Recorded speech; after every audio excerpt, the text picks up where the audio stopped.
May we rise for Mr. President? Okun. Please.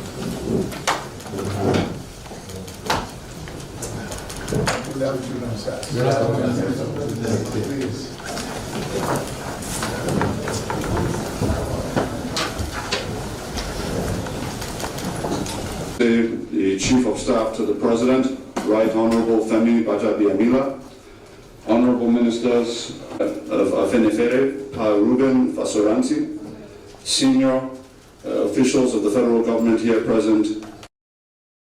I'm honored by the call for me to introduce members of the delegation. Our father, Chief R.F. Fashion to OFR, needs no introduction, but for formality, I will say I have the honor to be sitting to the right of Chief R.F. Fashionati, Afenifere leader and leader of the Union.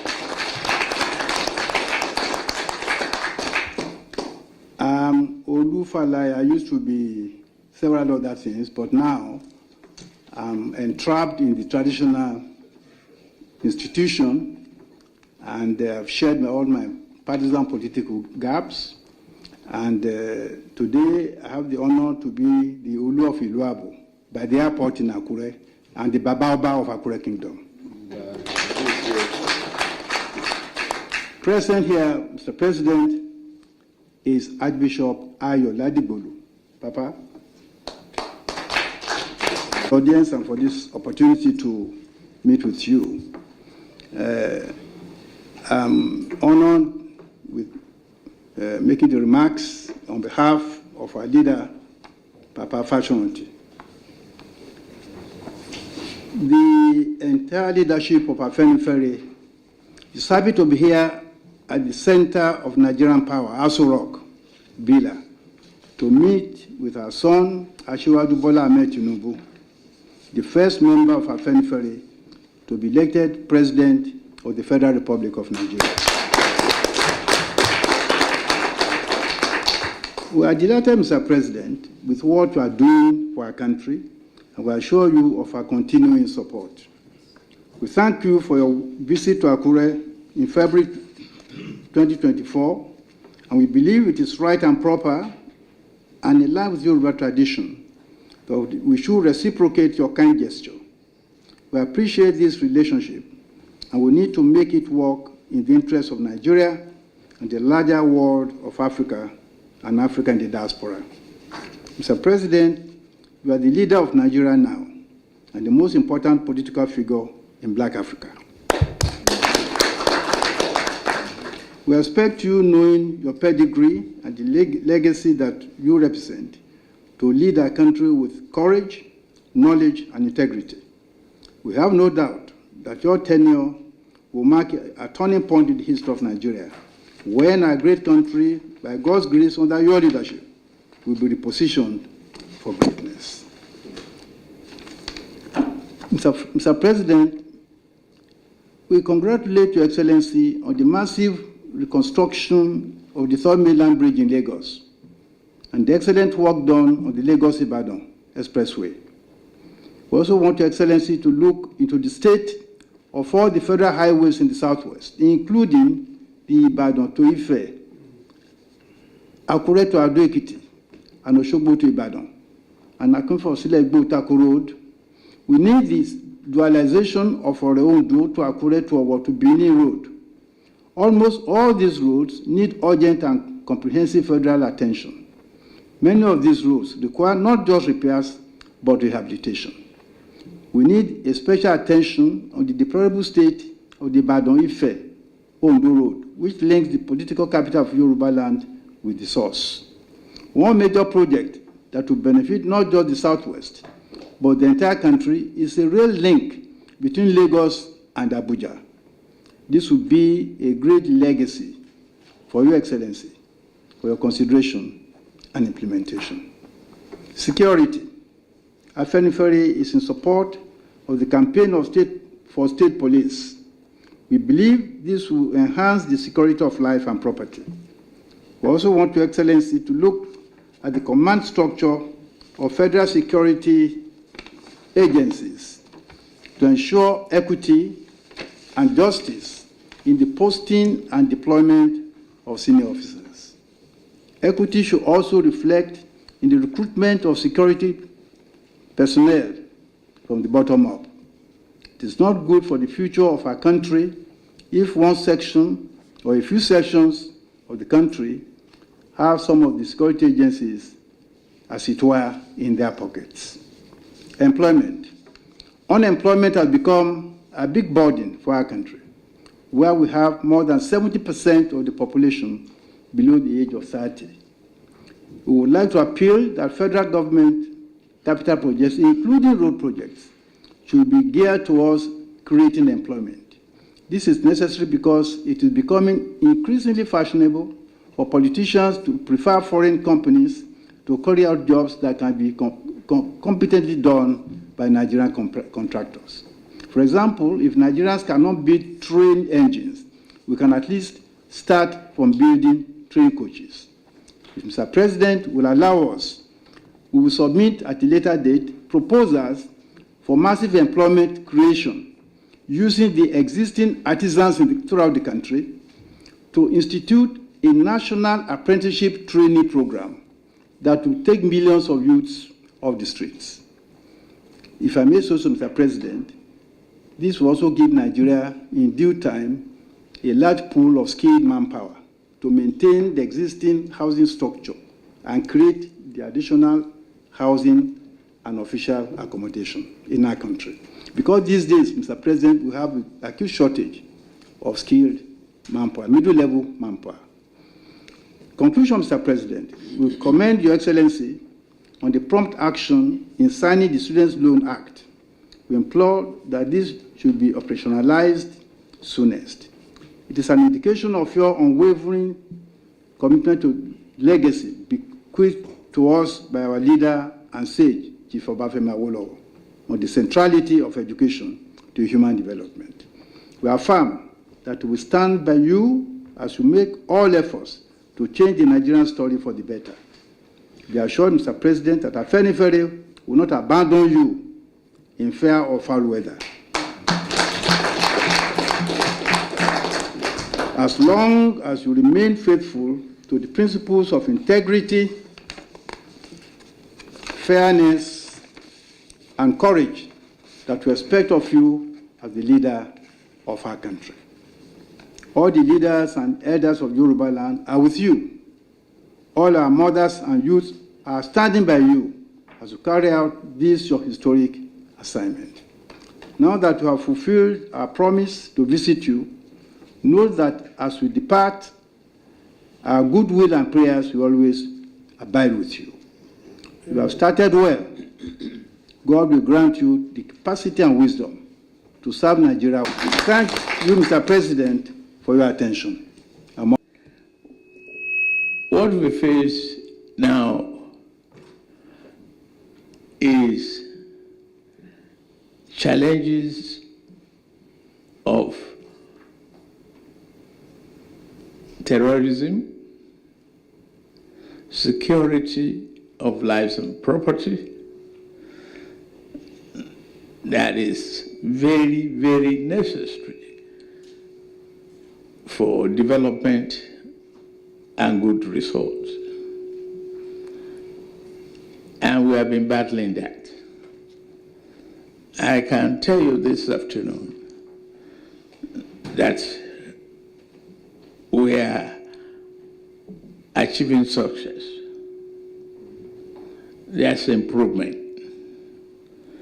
From hosting flags on the Nigerian properties and sovereignty, we have degraded terrorism to a level that they could not threaten the sovereignty of this country any longer. Well, it is always hard to defeat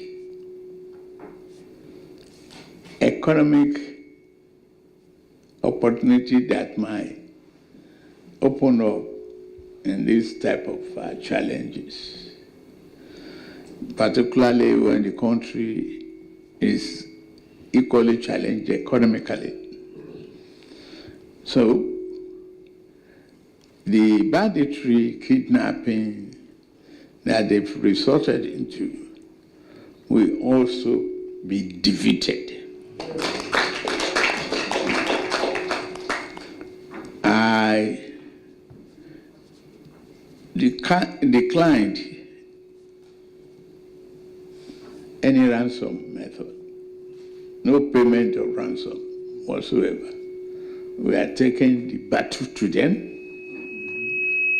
and we are getting result more rapidly than ever before. The case of Kuriga and many other, kidnapped children is evident in the way we rescue them from Sokoto to Katsina to Kaduna and others, now more expeditiously than ever before. We are working hard on intelligent gathering and execution of our programs. Those that thought they can threaten the sovereignty of this country will have themselves to blame. They have a price to pay. And we are not going to relent in that area. We have the solid mirror that has attracted a lot of insecurity, scavenging, and others. Then we have special forces that is facing that now. We will have an effective forest guards that will be, fully in control of our forests in the country. But first of all, we must tackle the desperation of our youths, particularly the young ones, by following a cardinal program that brings relief to the parents of our future leaders. That's making the education as a tool and a strong weapon against poverty. To do that, we have to invest in the future of our youths. That is why the key point, I'm glad you are alive, Papa. One of historical thing you did in politics with Chief of Afenifere was invest seriously in education.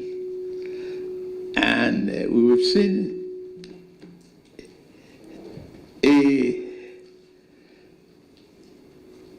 a problem that parents are facing in paying the tuition fee of their wards. Therefore, we have established student loan.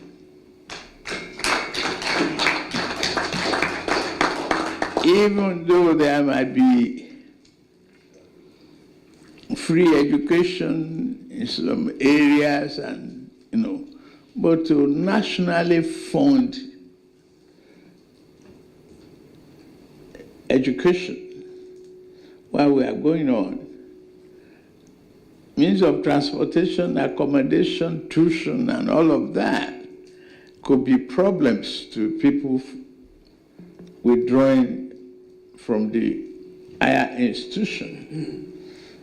And we established the student loan, and we tell you it's taken off and taken off well.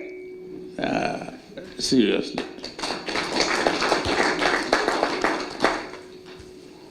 To equally follow the path of social welfare, we are equally examining what to do with high degree of unemployment.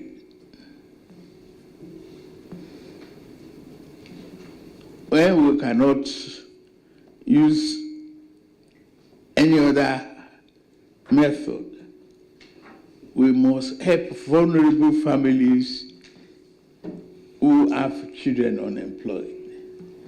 How do we do that? But enlist them from NYC up and pay some living allowances to them called unemployment compensation.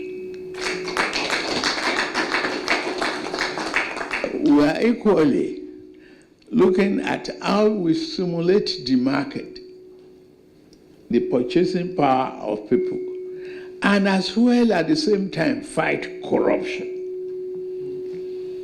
Why, before we got here, you have a former accountant general discovered billions in his accountant. And tinkering with various payment schemes and others. In fact, contractors being exploited, vouchers being altered. We have taken action, and you will soon hear the funding of consumer credit. If you eliminate